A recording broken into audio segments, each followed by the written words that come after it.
Hi everyone and welcome back to another Tech in 10. Ryan Duffy here from Precision Microbes. So today I'm going to delve into calf milk replacers. Certainly a topical component on farms right now. We're going to have 10 minutes, so Matthias is going to hit the clock. We're running here. So look, talking about calf milk replacers, everyone is doing it at the minute. It's throughout the agricultural media, considering the milk price and everything. But it is an essential component of rearing calves. And there's a variety of reasons why we actually focus in on calf milk replacers. Yes, they're consistent once they're mixed correctly, so that we're not getting any variability, which we might be getting with the likes of transition milk or milk from a variety of different cows, depending on their yield. It can help with labour, but also it can usually be quite cost effective and cost efficient. This year, there's certainly a wee bit more debate around that. But also, it's really, really beneficial in respect to infectious disease. And that's why a lot of vets will focus in on milk replacers. It's why a lot of nutritionists focus in on it, because we're minimizing the risk of transmitting the likes of Johne's disease, potentially Mycoplasma, Salmonella, some of these really, really nasty bugs that can float around within milk. So there's benefits to milk replacers. So let's look at what you should be focusing in on whenever you're looking at a label. So these are the key components that everyone focuses in on.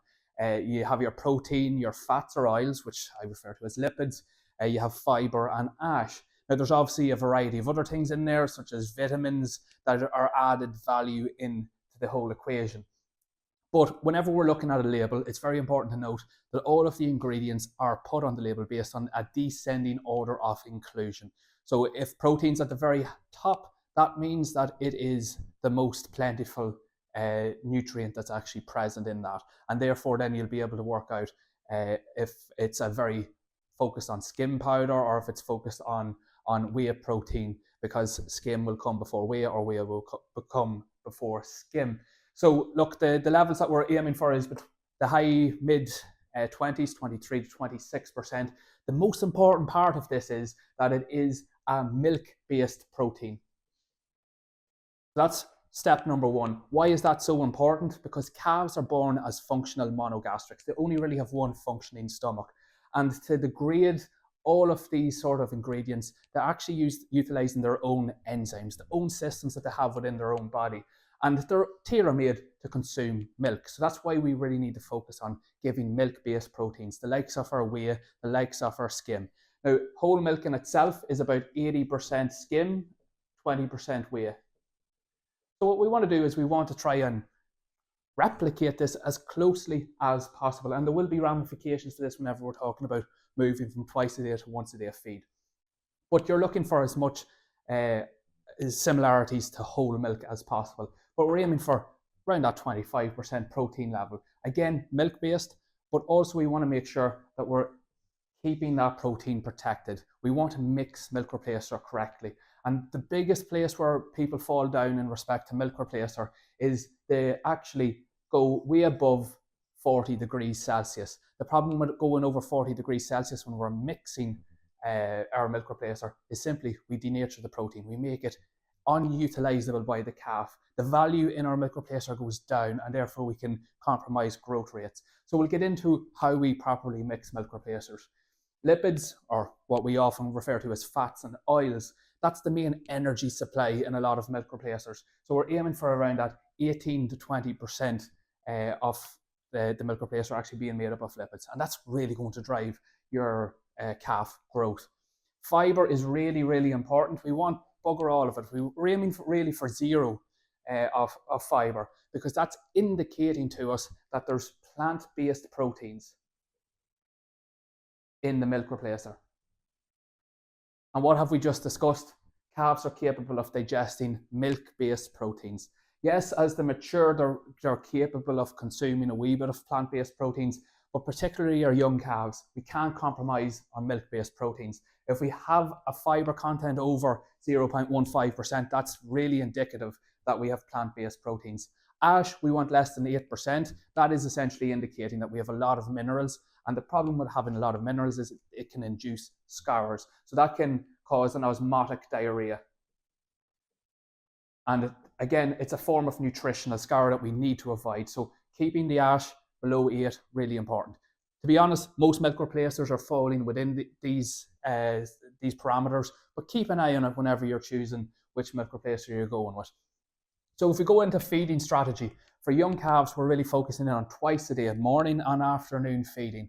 Now, as we go towards once a day after about a month, so if we go to once a day milk feeding, it is very important to, again, go back to our protein, whey and skim. So skim is actually held up in the first stomach. It stays there for 3 or 4 hours before it passes into the intestine itself. Whey, on the other hand, goes through that first stomach fairly quickly. So we could induce a wee bit of a nutritional scour if we're not careful. But again, most milk replacers aren't really touching where whole milk is at, so it's usually not that much of an issue. But again, just keep an eye on it if you're experiencing nutritional scours whenever you go to once a day. On top of that, going to once a day, calves are going to be consuming a hell of a lot in a very short space of time. So that can cause issues with bloat and colic as well. So again, keep an eye out for that if you're experiencing that during spring. Now, we want milk replacer mix at around 12.5% solids. So that replicates whole milk. Whole milk is around 12.5% solids. And we all know how to do that, mixing 125 grams of powder into 875 mils of clean water. Really important to make sure that we don't vary off this too often, because that can cause bloat in itself. But a lot of people are really attuned to this. Most milk replacers are at that rate of 12.5%. We want to feed it at around 15% body weight. So again, that's going to vary depending on where your calf is actually at in respect to growth. But 15% body weight, that's going to equate to around 5 to 6 litres per calf per day. So there is a wee bit of a movement towards higher planes of nutrition, going up to 20% body weight. And look, calves grow a lot quicker, but it can be a wee bit more difficult to actually wean them off. So look, consult with your nutritionist, consult with your vet if you're thinking about going for a higher plane of nutrition. So what goals are we aiming for? Pre-weaned dairy calves, we want them to be around 30% of the mature body weight by the time that they're actually weaned. So for that to actually occur, what we're aiming for is around 700 to 800 grams per head per day. That's the target that we want.